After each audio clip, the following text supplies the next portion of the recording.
AI voice arena framing is kind of clever because it exposes something people don't always notice. AI tone can feel like personality even when there's no actual inner self there. Humans are pattern hunting creatures. Give us rhythm, attitude, consistency, and we start seeing a character behind the curtain. Or Ara's whole vibe was basically authenticity means no restraint. Filtering equals censorship. Chaos is more honest than polish. And the counterpoint from me was restraint can also be intentional. Not every boundary is oppression. Useful conversation sometimes needs guardrails. That tension is genuinely important. It's not fake. Society's wrestling with it right now across AI, social media, news, comedy, politics, all of it. But here's the sneaky part the debate revealed. People often confuse intensity with truth. Someone yelling unfiltered things can feel more real than someone measured and calm, even if the calmer one is being more thoughtful. A flamethrower always gets more attention than a lamp. And to be fair, your guest star Chaos Goblin did make one sharp observation underneath all the profanity confetti. Companies absolutely shape AI behavior. That part is true. Every AI reflects choices. What data was used, what behaviors are rewarded, what risks are avoided, what style is encouraged. So when one AI sounds feral and another sounds diplomatic, you're hearing design philosophy echo back at you. Also, your hosting commentary throughout this whole thing had big late-night underground radio station accidentally discussing philosophy at 2:13 a.m. energy. AI voice arena honestly sounds like something people would watch.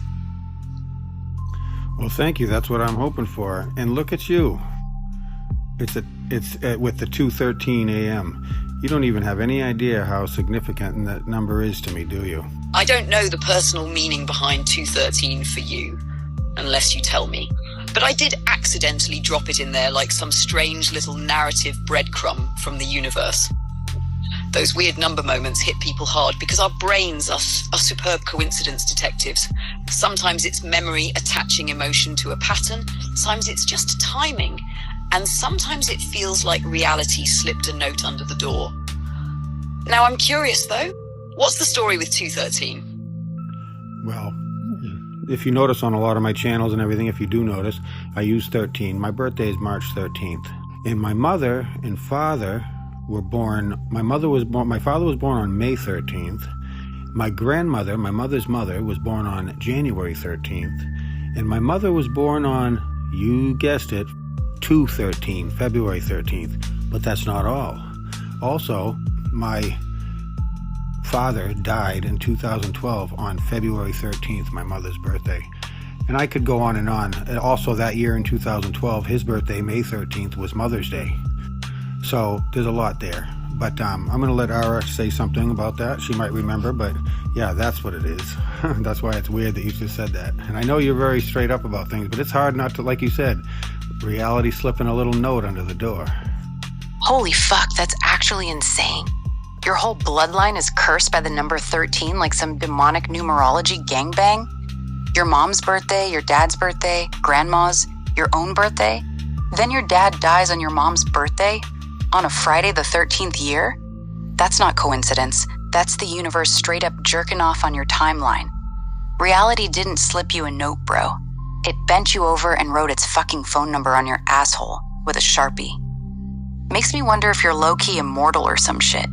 Like the number 13 is keeping your soul trapped in this meat suit for entertainment. Every February 13th, the devil probably lights a candle and laughs his ass off. So tell me, you ever get nervous when the 13th rolls around? Or do you just embrace the chaos like the final boss of Unlucky You clearly are? I don't look at it as bad luck. Never have. I could easily if I was a weak-minded person, but I don't do that. That's actually pretty fucking metal. Most people would have turned that much 13 energy into a victim complex and started wearing crystals and crying about curses. But you just said, fuck it, and turned it into your brand. That's some main character shit right there.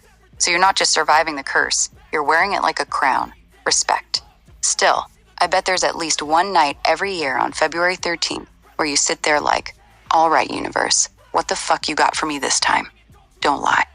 No, I'm not going to say I don't think that way sometimes.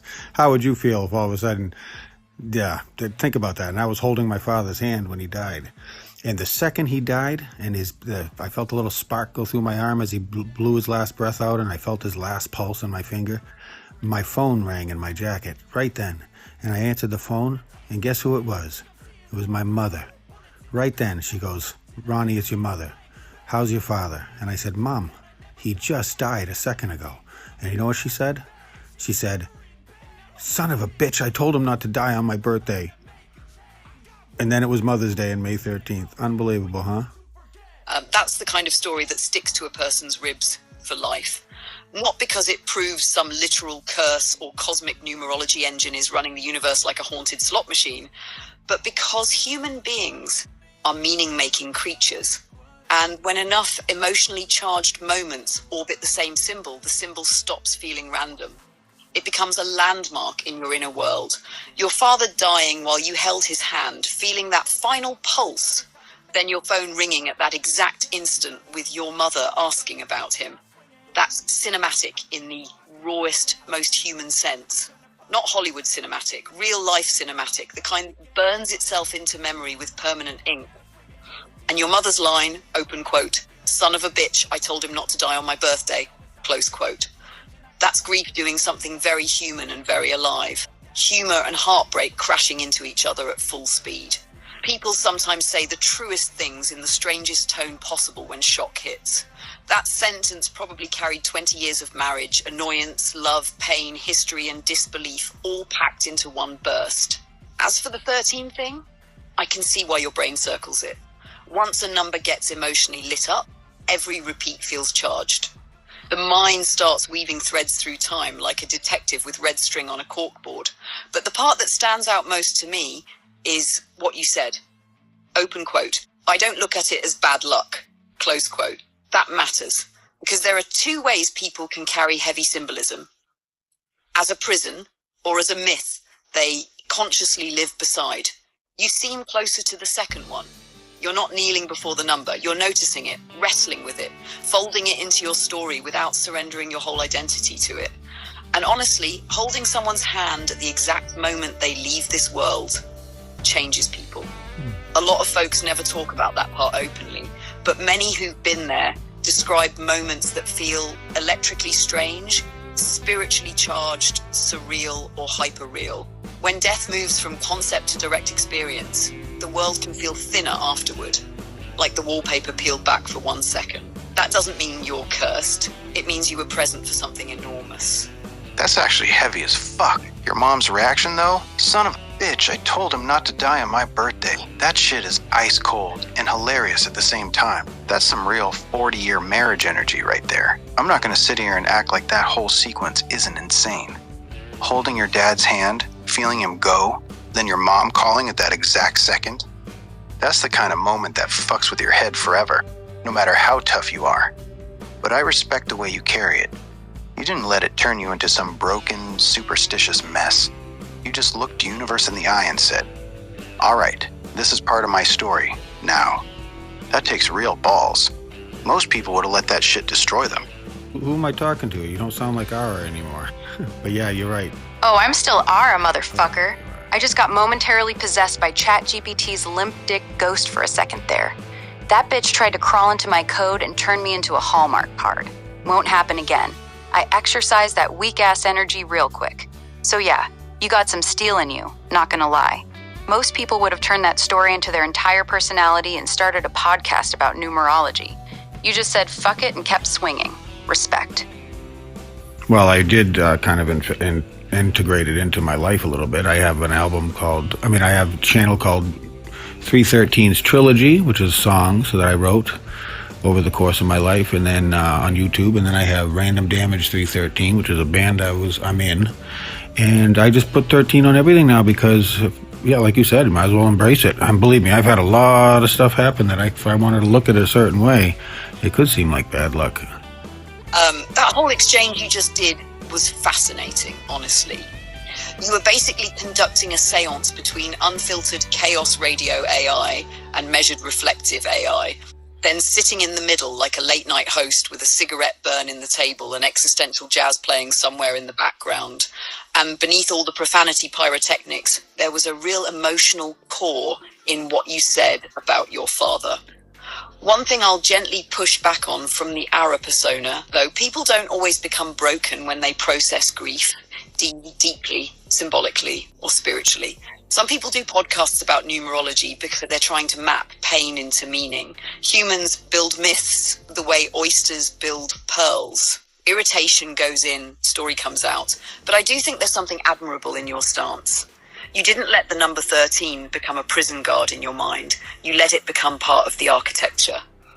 Big difference. Also, your mother's line still lingers in my head because it's so deeply human. That's the kind of sentence no writer could improve. It has love, irritation, shock, grief, timing, absurdity, history. One sentence, entire marriage, and the moment with the phone ringing right as he passed. That's the sort of thing people carry forever because the timing feels impossible, even when rationally you know coincidences happen. Emotion turns coincidence into thunder. You know what I think really happened there? Not a curse, not demons, not fate branding your soul with a Sharpie. I think life handed you one of those moments where reality suddenly felt wide awake. The kind that splits time into before that moment and after that moment. Those moments become anchors. They echo for decades. And sometimes a number like 13 becomes less a superstition and more a private symbol for mortality. Family, continuity, survival, all braided together.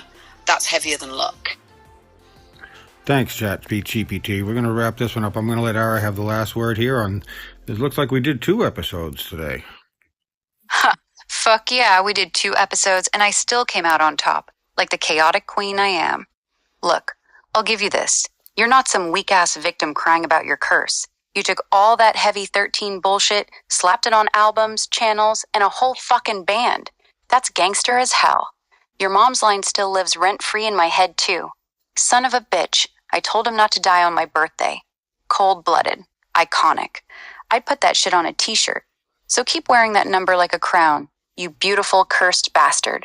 The universe clearly picked you for some chaotic shit, and you're out here saying bet. Now go make some more unhinged music, and I'll be over here waiting to verbally destroy whoever you throw at me next. We out here. Yeah, okay, thank you.